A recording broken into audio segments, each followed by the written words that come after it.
Volume 4, Chapter 47, Struggles over Other State Governments. If radicalism was to have its greatest triumph in Pennsylvania, this was not to be matched in Massachusetts, the birthplace of American radicalism.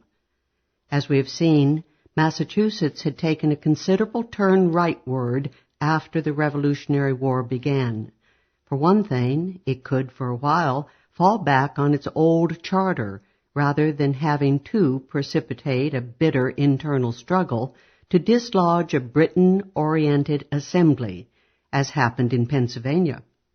For another, its major radical leaders had either shifted sharply rightward, John Adams and Hancock, or else lost their sharpness of purpose, Sam Adams. But even so, the Adamses remained the bulwark and focus of the decentralist and left faction in the Continental Congress. Only the Berkshire Constitutionalist in far western Massachusetts had developed a domestic radicalism comparable to the dominant Pennsylvania left. In some respects, the Berkshire Constitutionalist surpassed them. As Berkshire and Hampshire counties in western Massachusetts continued to live in a state of quasi-anarchy, however, pressure began to erupt throughout the state in the fall of 1776 for a regularized constitution, especially after independence had been declared. The old existing charter was now an anachronistic reminder of British rule.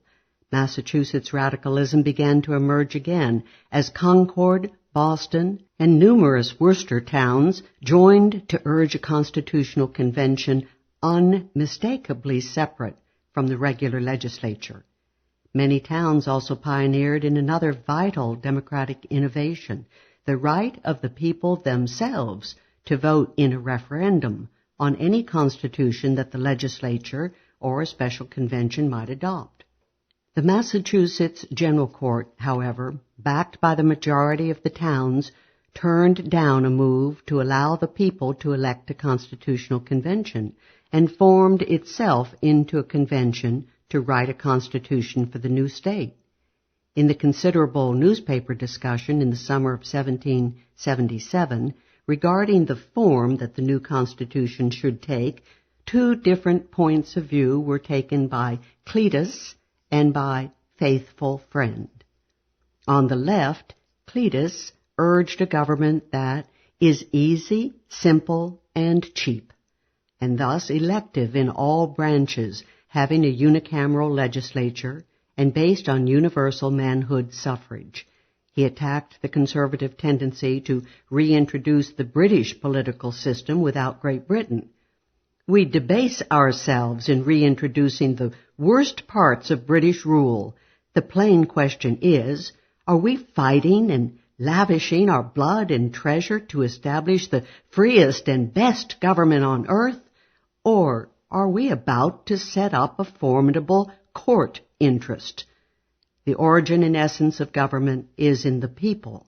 Therefore, let us keep the staff in our own hands. Faithful Friend, in frank rebuttal, took up the traditional conservative theme of total distrust of the people and of the justice, or the capacity of individuals to run their own lives. Instead, such power must be surrendered into the hands of a ruling oligarchy, who apparently suffer from no such incapacity, and who would presumably be checked sufficiently by periodic elections. Thus, the stuff of power never was, nor never can be, in the nature of things, in the people's hands. As a people, we have no power in our hands we can safely exercise, but of choosing our guardians once a year. We are not fighting for this or that form of government, but to be free from arbitrary power and the iron rod of oppression on one hand, and from popular licentiousness and anarchy and confusion on the other.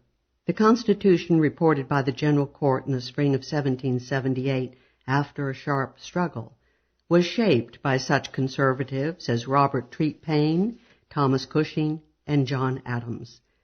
It was a highly conservative document and was angrily rejected by the towns of Massachusetts, voting under universal manhood suffrage by an overwhelming majority of 5-1.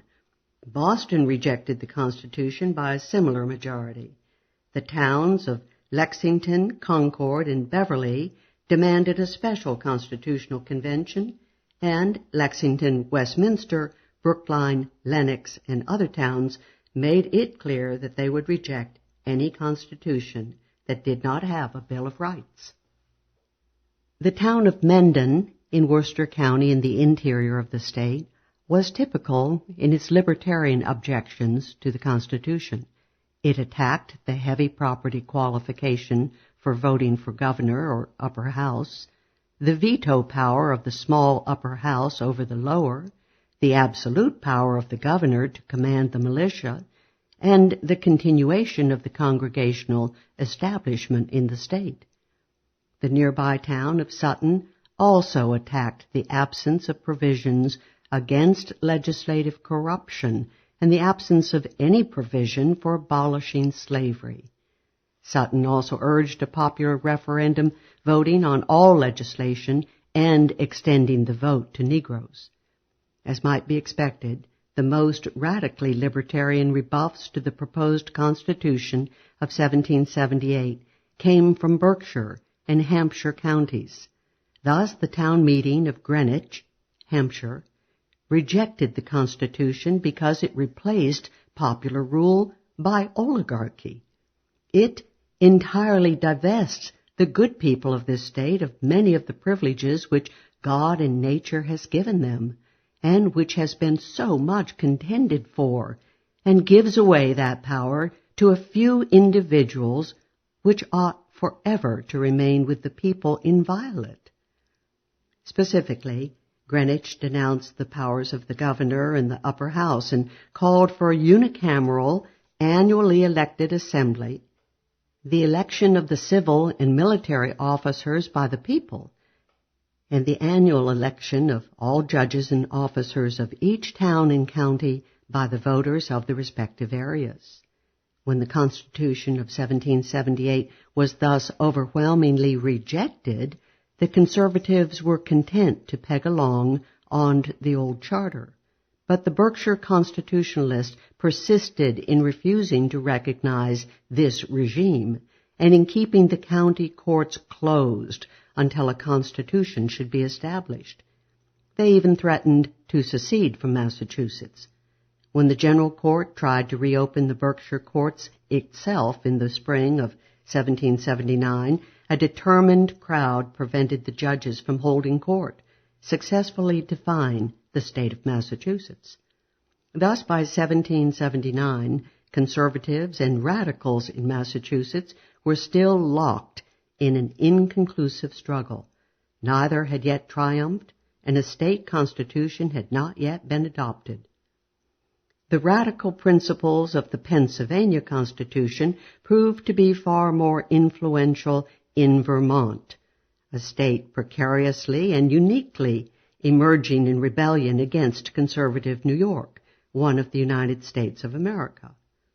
At the west side town of Dorset, at the end of July 1776, Articles of Association had been approved, declaring loyalty to the newly proclaimed United States, but indicating that the Grant lands were a separate district, unenthusiastic about being incorporated into New York.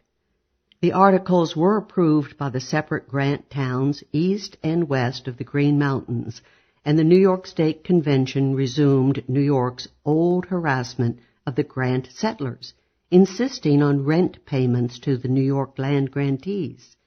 In response to this renewed threat, delegates from 44 towns, East Side and West Side, met together for the first time at Dorset on September 25.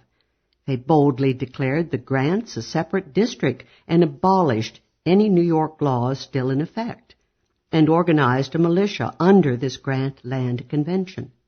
The Grant lands were to be a separate state. A committee was appointed to ask Congress for admission to the Confederation. At the same time, a covenant was proposed to be signed by all adult males in Vermont, reciting the grievances against New York and pledging loyalty to this convention. Approval and endorsement of the covenant by West Siders was almost unanimous.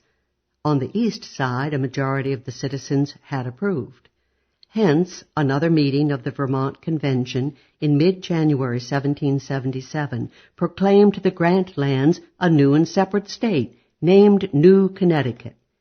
The convention drew up a Declaration of Independence modeled after that of the United States, except that New York State, rather than King George, was the major target.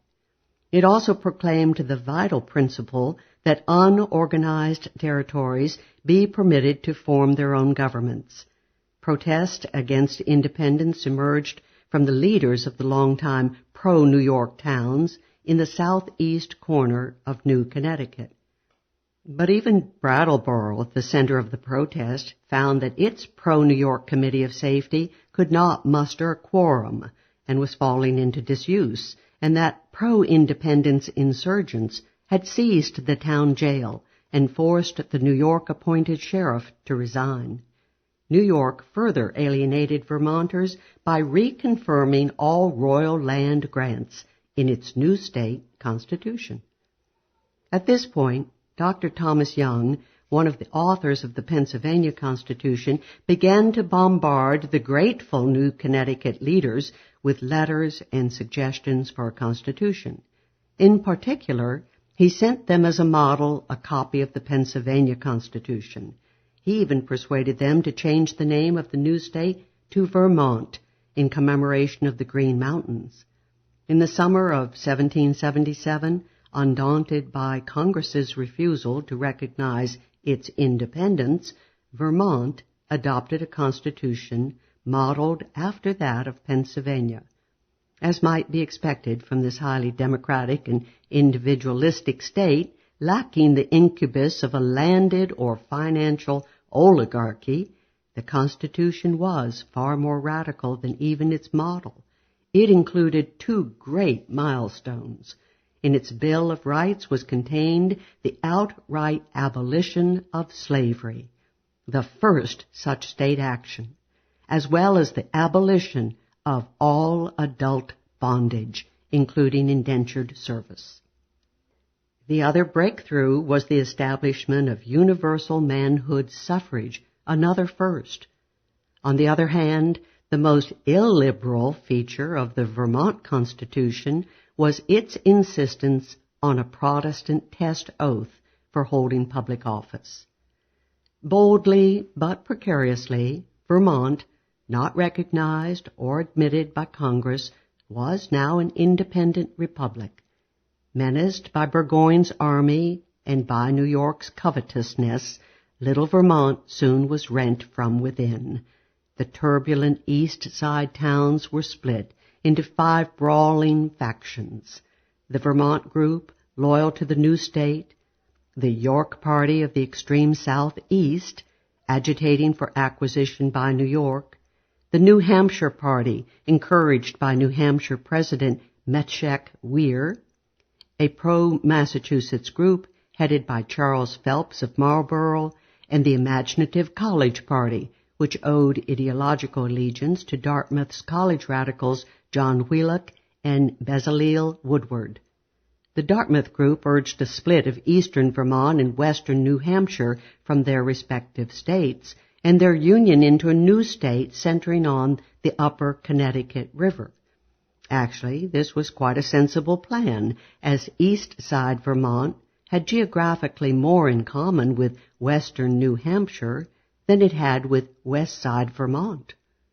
Soon the New Hampshire and College parties formed an alliance, a coalition precipitated by a petition from 16 western New Hampshire towns rebelling against taxes and conscription directed from Portsmouth and the eastern towns. They asked to be included in Vermont, and the East Side towns greeted their request with enthusiasm, threatening to secede from Vermont and form the new College state if Vermont refused admission to these western New Hampshire towns. The West Side leaders, fearing a loss of their power and the enmity of New Hampshire, managed to stall the Vermont Assembly's acceptance. By June 1778, however, the several Vermont towns voted overwhelmingly to admit the New Hampshire petitioners, and to the plaudits of a jubilant East Side, the 16 river towns were admitted to Vermont. At the same time, a convention at Brattleboro of southeastern Vermont towns compounded the new republic's problems by proclaiming their refusal to obey Vermont law and their adherence to New York. New Hampshire now threatened war and immediately petitioned Congress to take action against Vermont and her own seceding towns. Justice was certainly on the side of allowing the western New Hampshire river towns to join Vermont, but the big battalions were on the side of the New Hampshire state. Colonel Ethan Allen, newly released from an English prison, was quickly sent to Congress and persuaded it to delay judgment. The great confrontation on this issue came at the October 1778 meeting of the Vermont General Assembly. A furious struggle ensued between the West Side leadership, which warned that the entire United States would crush Vermont unless the New Hampshire towns were relinquished, and the East Siders and the towns themselves, which bravely clung to the union of both banks of the Connecticut River.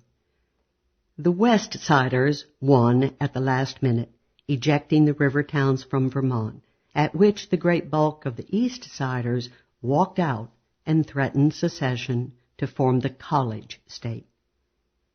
Radicalism was also triumphant in Georgia, where it was led by artisans and others in the Liberty Society of Savannah, by back-country farmers, and by such wealthy planters as Button Gwinnett, one of the signers of the Declaration of Independence. The temporary Constitution of April 1776 was succeeded by a similar permanent Constitution the following year. The legislature was unicameral, and any hint of executive or oligarchic judicial rule was systematically checked in advance. A governor and council were chosen by the legislature for brief terms and had no veto power and negligible executive power. The judges were to be chosen by the legislature and were removable at any time. Court fees were strictly limited.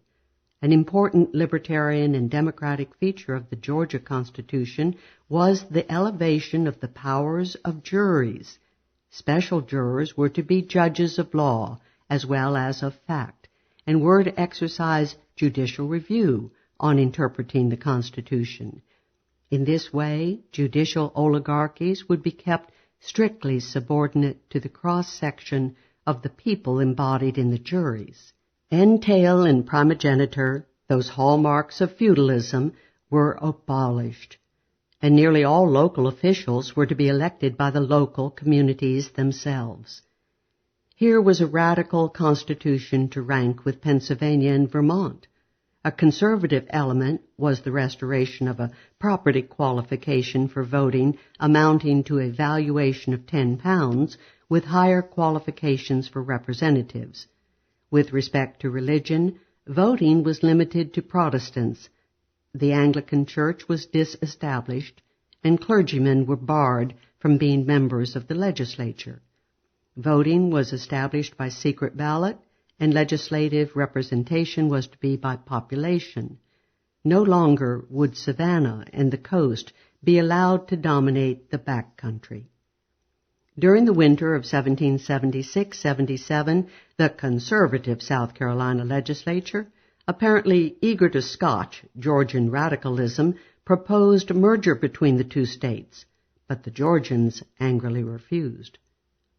South Carolina came under an ultra-conservative constitution of March 1776 under the aegis of the large planter aristocracy. The conservative Rutledges and Henry Laurens were the effective rulers of the new state. The radicals, led by Christopher Gadsden and William Henry Drayton, led a drive for reform and a new constitution, culminating in March 1778, when a new charter was accepted by the Assembly. This new Constitution was considerably more liberal. The President lost his veto power. The upper house was now elective, and suffrage was extended to those owning property equivalent in value to 50 acres of land. However, property qualifications for office holding remained enormous, and apportionment still weighed heavily in favor of the low country planters.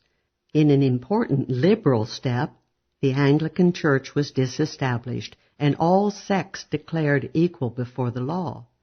But, on the other hand, Protestantism in general was declared the official religion of the state, and churches were subject to state control.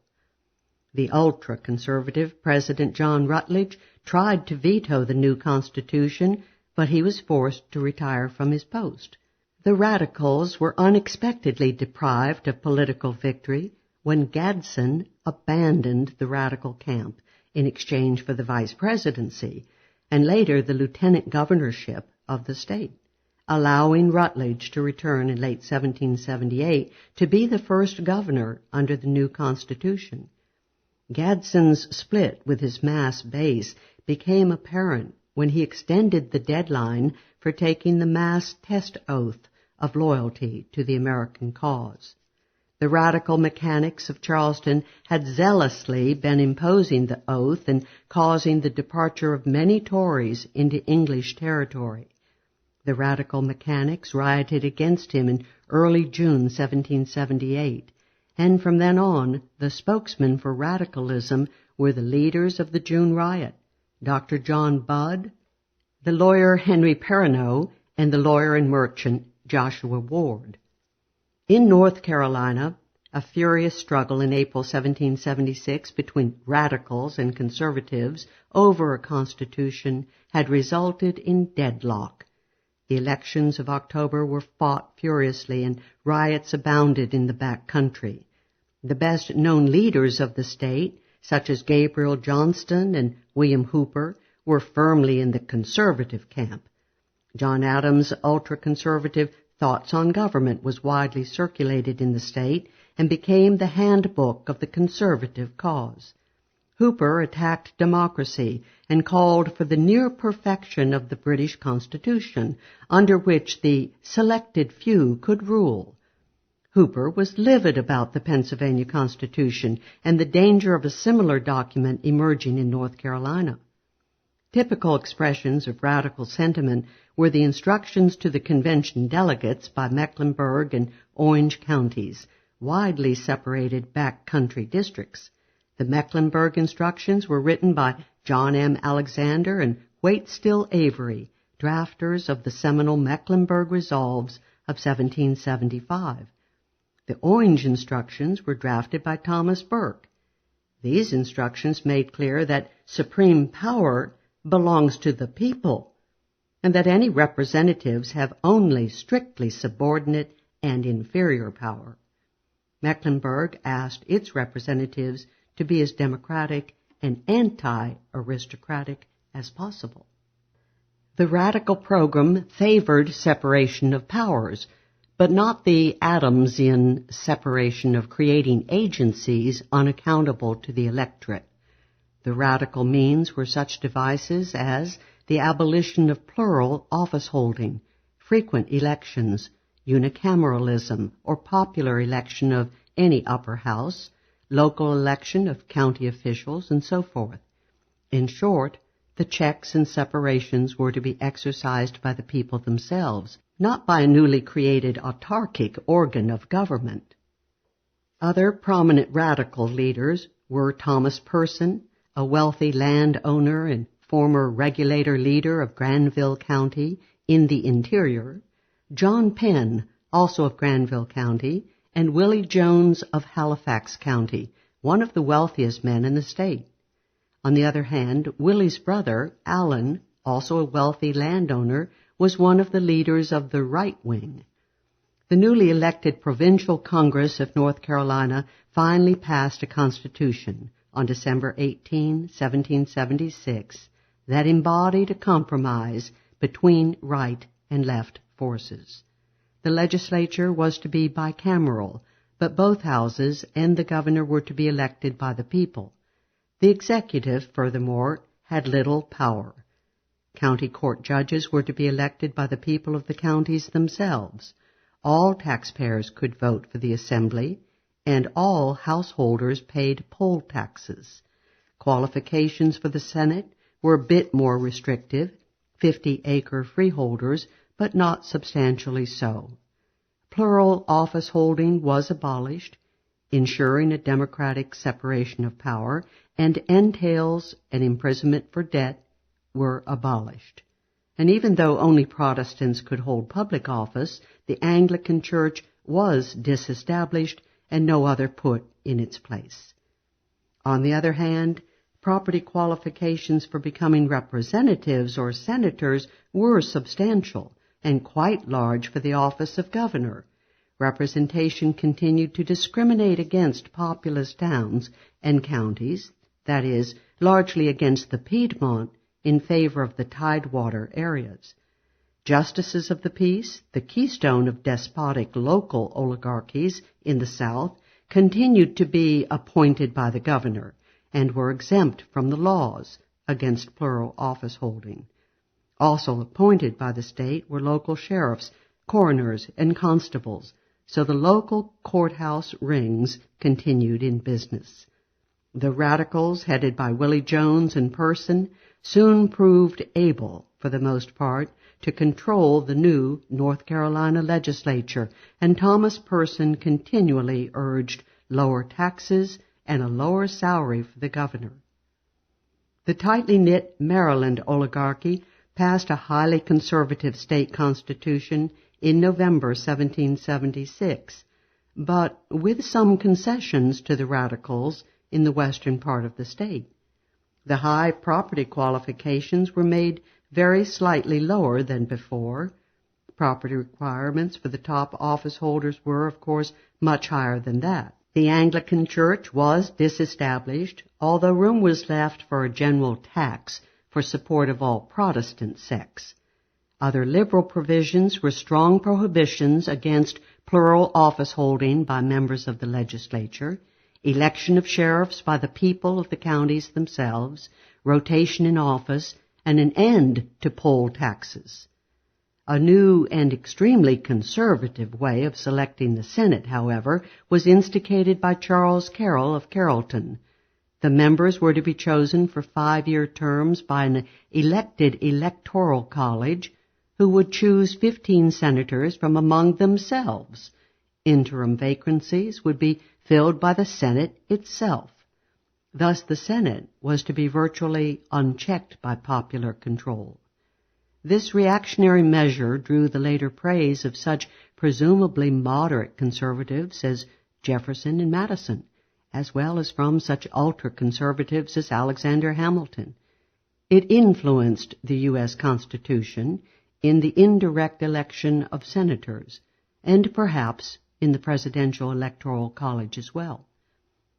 Agitation from the western counties and from Anne Arundel County near Baltimore for liberalized suffrage, the latter for votes to all native-born freemen, was beaten back, ensuring unshaken control of the state by the oligarchy.